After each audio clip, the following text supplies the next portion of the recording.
Welcome back, friends. So far we have seen our code and we dockerized our application. We connected Mongodb as a backend, and now in this video I'm going to show you how to move this build to the server. That can be a production server or a cloud server. And now to do that we need to get some instances, right? So I'm using the Google Cloud Platform for this. And if you are free to use, you can use Amazon AWS or Heroku, whatever the cloud it will be. All will have the same process. So I'm choosing the Google Cloud Platform. So yeah, it's free to, yeah, it's your choice. And what I want to put here is whatever the cloud it is, it follows the same procedure. So if you want to use the Google Cloud Platform, there are a lot of videos available already in the YouTube to how to create the YouTube, how to log into the Google Cloud Platform and how to create the instances, and everything is already there.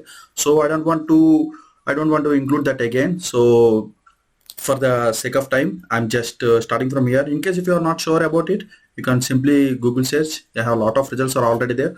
So believing that you can do that thing. So now I already created my instances. So I'm starting that. So let me start. It will take a couple of minutes. So I will connect this instance via SSH.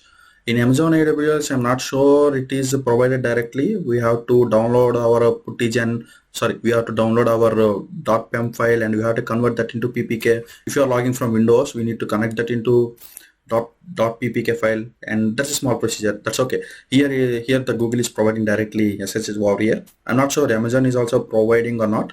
It's been a couple of years. I'm not using any Amazon instances.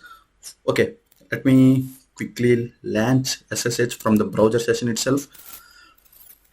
Okay, it is connecting. Again, it takes some couple of minutes.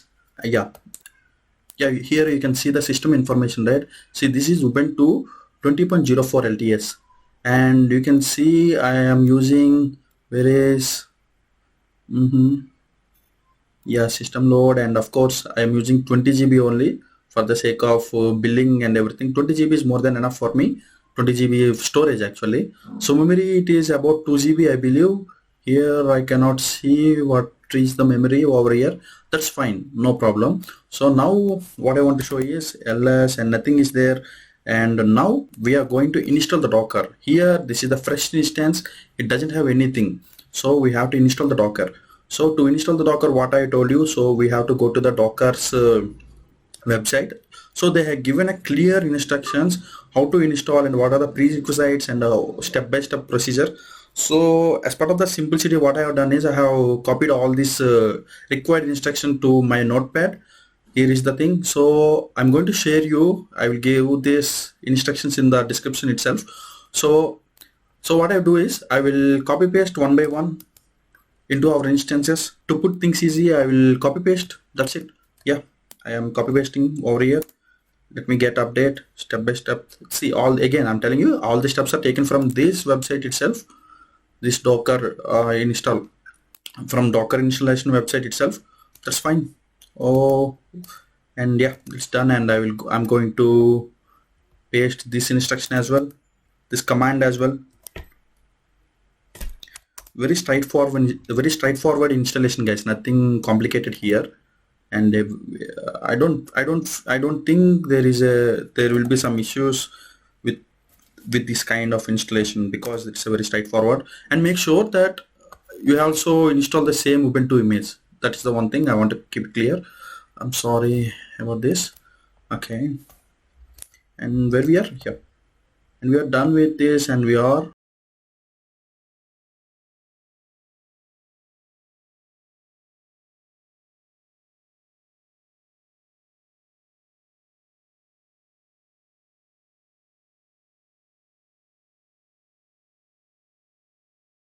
yeah, I believe the Docker, let me clear. What happened? Yeah, it's fine. I believe Docker was installed properly. Let me check whether it is installed or not. We can go to the website. They have given quick check whether our particular this our Docker is installed or not. Let me get, yeah, this is the thing. we can verify whether our docker engine is installed properly or not using this command sudo docker run hello world image. Actually it is. Let's see what is the output we are getting.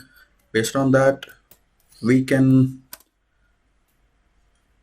able to find locally. So there is no local hello world image, so it is downloading from the docker repository. So it shows that our docker installation was successful. Now our idea is to bring this build to the server, right? Where is that? Yeah, in these cloud instances, right? How we will do that? There is a simple command, right? Before that I need to copy this as a https, right? This link I'm copying over here. I want to clone that cloud into there. I want to clone this code into this to this instance, right? So to do that, there is a simple command, git command is there, git clone and this URL I got from this my GitHub profile, right? Yeah, that is a public URL, I guess anyone can do that. Okay, anyone want to clone, you can use the same URL and I will click enter. Now let's see, it is getting all the files from the GitHub repository to the cloud server, right? I want to show you quickly. Oh yeah, you can see, right? Okay, let me clear maybe. Okay, again I will do ls. I'm sorry, it's ls. See, cd demo app. This is the folder name we have given, right, as a name. So here I believe yeah, you can see that all these things are there, all these dependency files are there, but make sure our docker YML is there in this demo directory, right? So we should run the docker commands over this folder, this directory. We should use this directly because docker compose.yml is there in this directory. This directory, demo app directory. So let me give same commands as we have given earlier. Docker, what is that? Compose, docker compose. We need to build, right, application. Yeah, you are building that. It is downloading for the first time, and if you run the same build again, it will not download from the scratch. It uses all the installed things. Okay, now it's downloading the web, right? Web in the sense all the dependency files that what you have placed for the web container to run. So to be clear again, we are using two containers to these applications. One container is for Mongodb and one container is for our application, Python application. And we have mentioned all, I mean, Docker, and we Dockerized everything, including connections and everything. So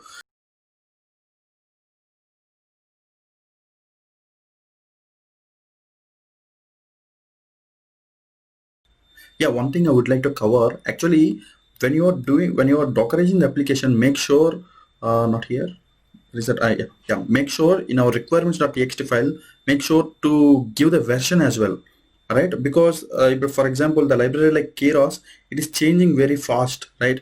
Nowadays it is included with TensorFlow, right? TensorFlow is included with I mean, now the keras is available with TensorFlow, right? So make sure, because earlier keras doesn't come with TensorFlow, but now TensorFlow included the keras. So if I want to install the keras, it is asking me to install the TensorFlow first. After that only I can install the keras. So to avoid that all these confusions, it is always good idea to give the version number as well. Here I have mentioned, and for every package we need to give the versions. I forgot in earlier videos, but in a practice we have to do that. For example, NumPy also, what version we have used in our testing, same version we should mention here, something like this, right? Hope you got my point. And yes, it is installed it is build was successful. Now what I will do is, okay, let me clear because it is very, we came to very close. Okay, let me run this application using the docker compose command, same docker compose up.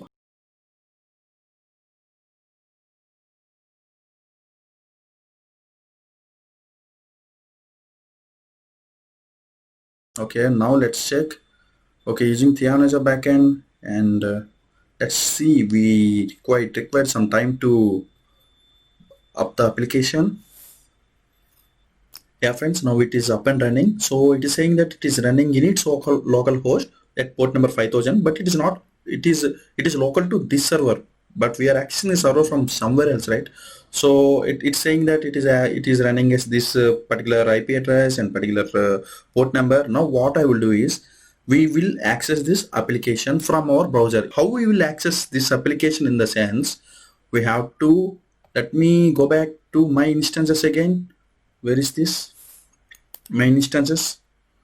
I want this particular, see, this is the external IP for this server, right? So I will copy this external IP.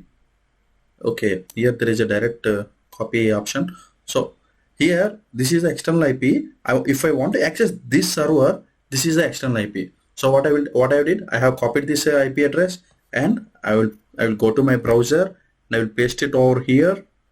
I will go to my browser and I will paste it over here, and now I will give the port number. Remember, we have given the port number as a 5000, right? Now I will give this port number. Now you can quickly see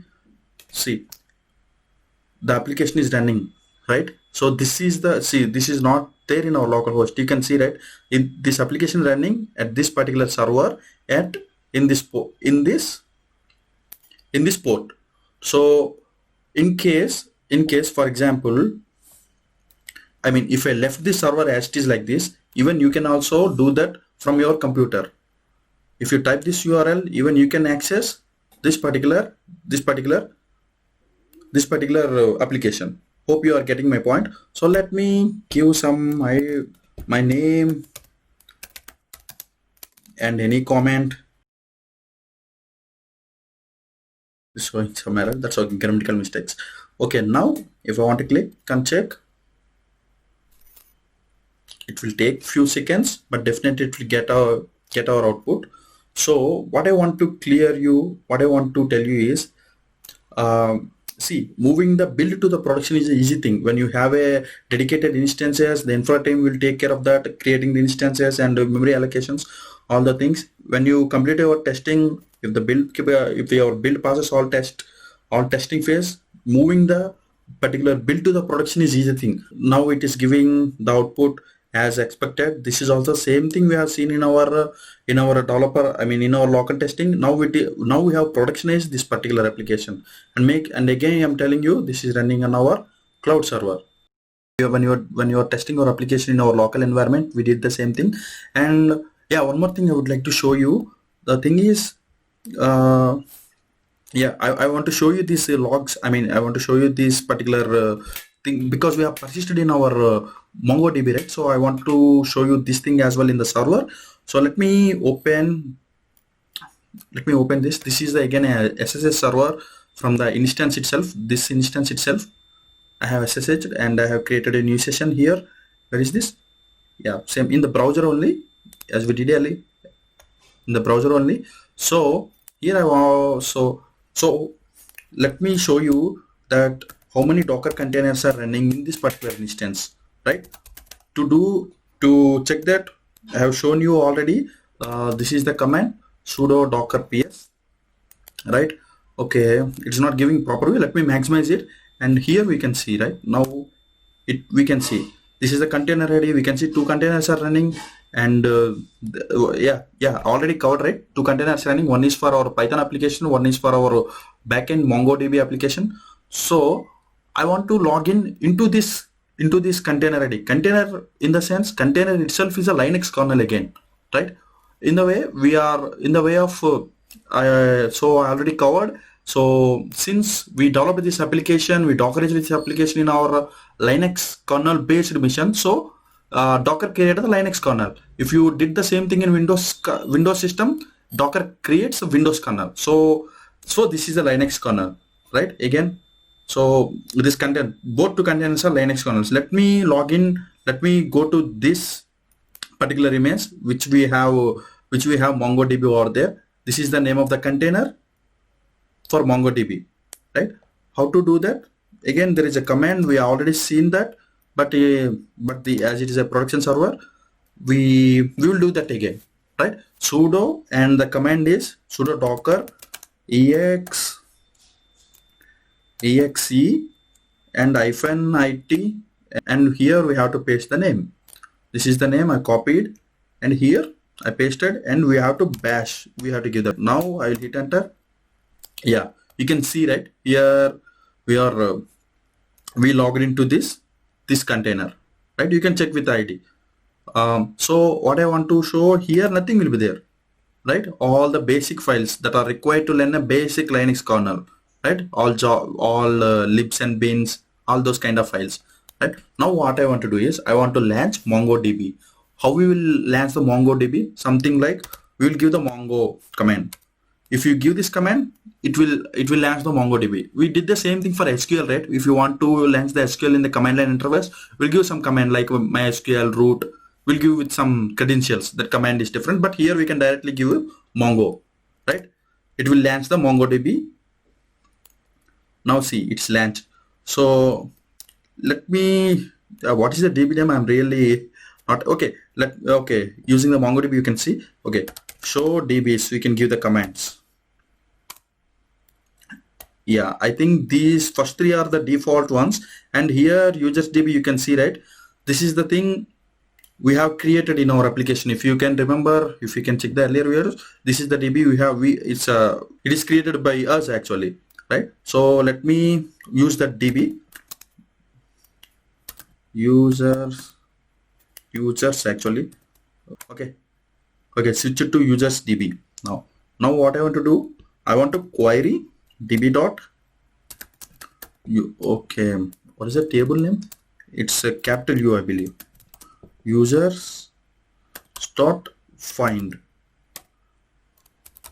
It is like a select all from this particular table. Again, in the MongoDB we call it as a collection. The same equivalent name in SQL is the table. So it is like a select star all from users table. Let me, yeah. Since, okay, let me give it pretty command. Actually, it seems like somewhat messy. Let me give pretty. It will give you as a beautiful way of presentation, right? See here, ID itself, it is given by the MongoDB itself. We need not to give that, even though we can give. That's again a different story. Now see, this is the name I have given and the comment, and only we have logged into only one time. We have used the application only one time, right? So I can see only one log here. If I use that application again, where is that? Yeah, here I guess again. Let me go back and give one more check with some different name called any name, guys. I'm giving this name and hello all. This is just a check. I don't want to keep every time with negative comment because it seems sometimes weird. That's okay. We are clear with that part, right? We are just checking from the backend. Okay, your comment is safe to post in a social group. This comment does not say same blah blah blah. And now we will check the same here. Now whether it is updated or not. Let me check. Yeah, you can see right now there is two records. This is the earlier one. This is the latest one we have given. So in this way we can persist our data for the future usage. If I want to retrain the model, if I want to keep track whether this model is working fine, this kind of data persistence really helpful. So yeah, and if I give the exit command, no need of exit. If I click on Ctrl+C, it will be say bye. And now if I want to come out of this container, this is the container, right? We are accessing the container. If you want to come out from the container, we can simply give exit command, exit, and now we are back to our terminal. Let me clear. Since we reached the end, let me clear. Okay, where it is, docker-ps. Yeah, again, now it's a quick thing, and now we quickly log into this demo app web folder, web container, this container, and we'll see what are the files are there in that. Okay, it's again a quick see, these are the two containers. Again the same command, sudo and sudo docker.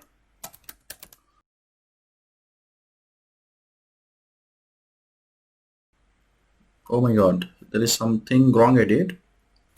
Actually there is something wrong. Ex. Okay, I forgot the C, right? Okay, that's not a problem. I'm little Where is that?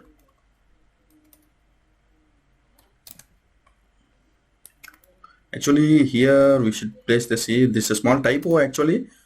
That's fine. Now we can log in. Right, let me clear again.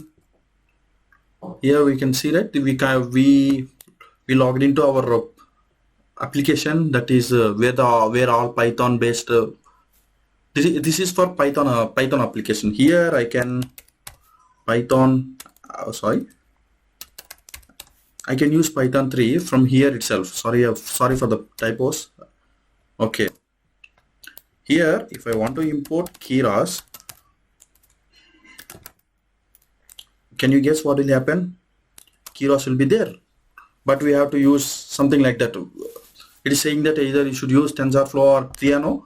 That's fine. It's saying that keras, it is there is a keras. For example, if I want to import BS4, it will be there in it, so there will be no error, right? Hope you're getting my point, because we are logged into this particular container where we have installed all dependency libraries and everything. This is the container for the Python, right?